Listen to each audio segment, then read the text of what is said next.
সভাপতি মঞ্চে আছেন আমাদের পার্টির নেতৃত্ব comrade Mohammad Salim, comrade Minakshi Mukherjee, comrade Sumit De, comrade Jamir Molla, সাহেবদা, আমাদের কৌশিক মিশ্র, আমাদের এই জেলার সম্পাদক সহ আমাদের পার্টির নেতৃত্ব কর্মী সমর্থক যারা রয়েছেন, আপনারা যারা এখানে আছেন, আমাদের লড়াইয়ের সাথীরা, আমার গুরুজনেরা, ভাইয়েরা, বোনেরা, বন্ধুরা, এবং পুলিশ যেরকম ভাবে অসহযোগিতা করেছে তার কথা এর আগে বক্তারা বলেছেন, আমি সেই কথা নতুন করে বলছি না।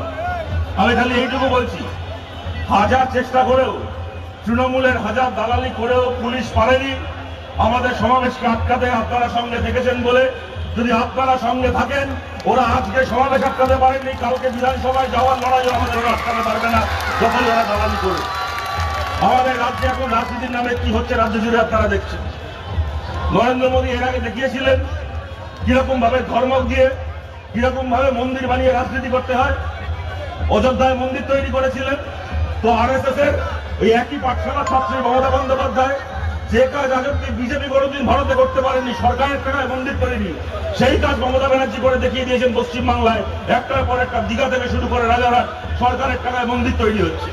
আর ঘরে ঘরে বাংলার বেকার ছেলে মেয়েরা কি দেখছে, ঘরে ঘরে বাংলায় কাজ না পাওয়া, খেটে খাওয়া, যারা কাজ করতে চায় কিন্তু চাকরি চেয়ে প্রতারিত হয়েছে, মাঠে কাজ করছে কিন্তু ফসলের দাম পাচ্ছে না, কামের মজুরি পাচ্ছে না। বাংলার যে বেকার যুব সমাজ ঘরে ঘরে তাকিয়ে কি দেখছে, রাজনীতির নামে সার্কাস। মোদী তাদের জন্য অযোধ্যায় মন্দির তৈরি করবে, মমতা ব্যানার্জি তাদের জন্য দীঘা থেকে শুরু করে উত্তরবঙ্গ মন্দির তৈরি করবে।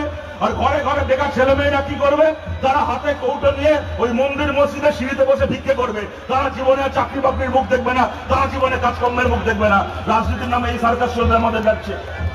আমরা বামপন্থীরা এই মন্দির মসজিদের রাজনীতিকে সরিয়ে রেখে নতুন করে ভাব কাপড়ের রাজনীতির কথা বলতে পশ্চিমবাংলার বিধানসভায় যেতে চাই। এবং আমরা খালি আশাবাদী তাই নই, আমাদের বিশ্বাস রয়েছে 2016 সালের মতো সেই ইতিহাসের আবার পুনরাবৃত্তি করা সম্ভব, যেখান থেকে এই মালদার মাটি থেকে লাল ঝান্ডা নিয়ে আমাদের বিধায়করা পশ্চিমবাংলার বিধানসভায় যাবে মালদার মানুষের, বাংলার মানুষের, খেটে খাওয়া মানুষের কথা বলার জন্য। আপনারা সঙ্গে থাকলে, তাদের তার চেয়ে বেশি লড়াই আমরা করতে পারলে আমাদের এই লক্ষ্য পূরণ হবে।